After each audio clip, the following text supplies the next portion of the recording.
Monsieur le ministre, monsieur le député, bienvenue dans ce nouveau colloque Pharmasystème Qualité qui a pour thématique cette année la déprescription. La première question qui me vient, c'est qu'est-ce que la déprescription pour vous? Je crois que la déprescription, déjà bonjour à tous, très heureux de participer à votre nouvelle édition. Je crois que la déprescription, c'est un moment savoir réévaluer le bénéfice-risque d'un médicament pour un patient, et on sait très bien que quand un patient notamment prend de l'âge, eh bien c'est toujours intéressant de se réinterroger quand on est prescripteur sur effectivement le bénéfice-risque. Vous parlez d'âge. D'après vous, quels enjeux représenterait la déprescription pour les seniors aujourd'hui? C'est un enjeu multiple parce qu'on sait quand même que 40% des patients de plus de 75 ans ont 5 médicaments, que certains de ces médicaments, en fonction de la durée de prescription, peuvent parfois avoir une iatrogénie importante. Je vais prendre des médicaments de ma discipline, les IEC en forte canicule comme en ce moment, avec un patient qui s'hydrate pas trop, un patient qui prend des anticoagulants et des antiagrégants qui peut être soumis en vieillissant à un risque hémorragique plus important. Donc je crois que la iatrogénie, c'est 130 000 hospitalisations par an, et je crois que c'est particulièrement spécifique chez les sujets âgés.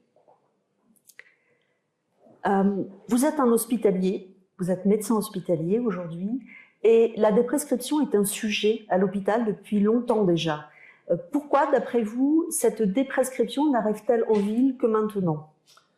Alors, je dirais que souvent, en tout cas moi, toujours dans mon expérience personnelle, quand vous arrivez en urgence en cardiologie pour un infarctus, pour une décompensation cardiaque, vous voyez le malade en aigu, et c'est au moment où vous voyez le malade en aigu que finalement vous prescrivez les thérapeutiques, on va dire, dites urgentes, et que vous réadaptez au vu de la situation clinique et de l'urgence thérapeutique les médicaments en cours, et c'est à ce moment-là que vous vous réinterrogez sur l'utilité ou pas de ce médicament. Donc, que cette question arrive en ville montre finalement tout l'engagement qu'ont les pharmaciens d'officine maintenant sur effectivement avoir un autre corde à leur arc qui n'est pas finalement que de délivrer du médicament, mais de pouvoir conseiller au mieux les patients. En tant que médecin hospitalier, avez-vous été confronté personnellement à des cas de déprescription? Vous venez d'évoquer les urgences. Je crois que cette déprescription, elle se voit en ville, elle se voit en hôpital, elle se voit partout. Je crois qu'il est important que, à un moment dans son parcours de patient, le patient, et notamment à l'officine, puisque c'est quand même l'endroit où on se rend particulièrement, eh bien que dans l'évolution du métier de pharmacien, et en gros de ne pas baser l'ensemble de l'activité économique de la pharmacie sur la prescription, eh bien que par le BPM, le bilan partagé de médication, ou par d'autres systèmes finalement de rémunération, comme la dispensation, eh bien il y a un temps, un entretien qui va permettre aux pharmaciens de revoir avec le patient l'intérêt, l'usage, le mésusage de ce médicament, et pour pouvoir éventuellement échanger avec le prescripteur. D'après vous, quelle place peut occuper le pharmacien d'officine dans la déprescription?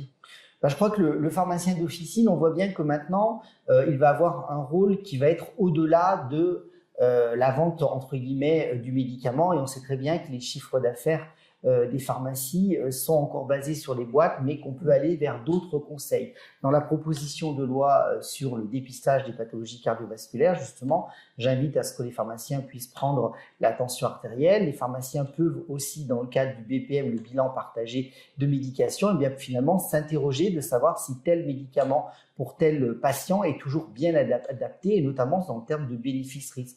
Donc je crois que tout ça va dans le sens du pharmacien qui devient un acteur central du parcours patient, du système santé, et qui interroge sur la bonne utilité ou la mauvaise utilité d'un médicament. Et d'après vous, toujours, comment mieux articuler le binôme pharmacien-médecin? Pharmacien-médecin d'hôpital ou pharmacien-médecin de ville?